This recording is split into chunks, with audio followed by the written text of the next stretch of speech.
Hey guys, welcome back, Coach P. Back in the day, everyone talked about I gotta gain 30 pounds in the off season, I gotta bulk up to get ready for next year's competition season. Well, I'm gonna tell you, I'm gonna be truthful with you. I was a victim of that also. 30, 40, 45 pounds of unnecessary weight gain.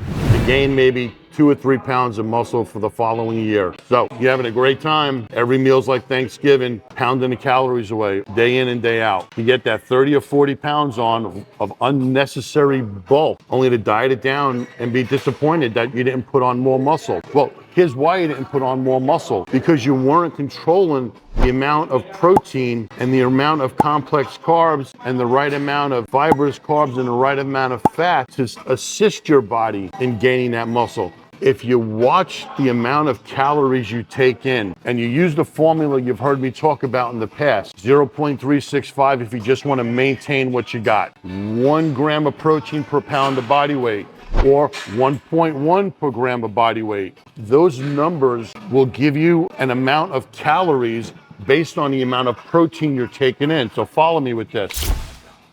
1 gram of protein is 4 calories. So if you're a 200-pound man, you multiply 200 grams of protein times 4. That's 800 calories just in protein. Now, if you're taking in 150 grams of complex carbs, and again, I'm using these numbers as examples, so it's going to apply differently to everyone that watches this video based on how much you weigh and what you want to do. So if you're taking in 150 grams of complex carbs a day, complex carbs have 4 calories. So what's 150 times 4? I'm horrible at math. So whatever that number is, those are your caloric numbers. So you have your protein calorie number, you have your complex carb calorie number. Now you got to go to your fibrous carbs, your vegetables. You could eat a lot of vegetables and take in a little bit of calories. So what do?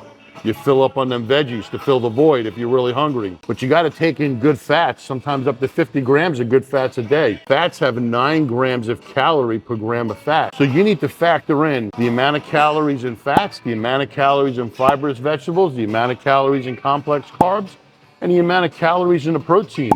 That's going to give you your caloric intake for the day that you have to divide up into however many meals a day you're going to have.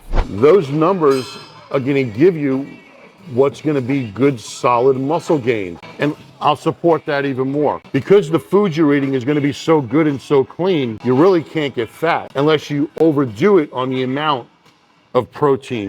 Because what your body doesn't burn, your body's going to store as a fat. Whether it's a good protein or a bad protein, or a good calorie or bad calorie, doesn't matter. And I learned in every drive-thru, you hit the left side of the menu twice, hit the dollar menu 3 times, because shit, $1? Yeah, give me 3 of those. You do that every day, day in and day out, eating excessive amounts of garbage food. You are going to get big. There's no doubt about it. You're going to get fat. Saying that you weigh 250 pounds in the off season, or that you weigh 225 in your off season, and your contest weight's about, let's say 200, 210. But at 225, you're big and solid, you're separated, you got abs. You ain't gonna have any freaking abs at 250. Tell you that right now.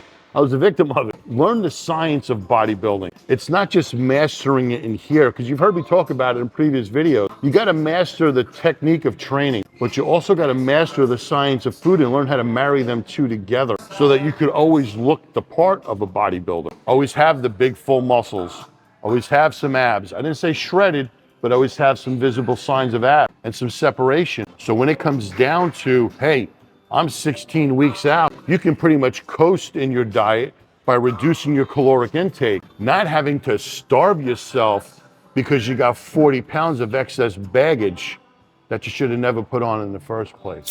I hope this makes sense to you. It's all about quality gains. Every meal's not Thanksgiving.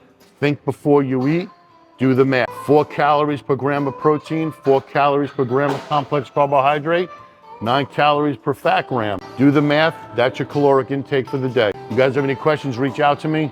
I got a book out on Amazon, Untold Secrets of Bodybuilding. It's 40 years of my knowledge in the field of bodybuilding combined into a 28-page book. I think you guys will get a good time reading it. Until next time, I'll see you guys in the gym. Have a great day and peace out.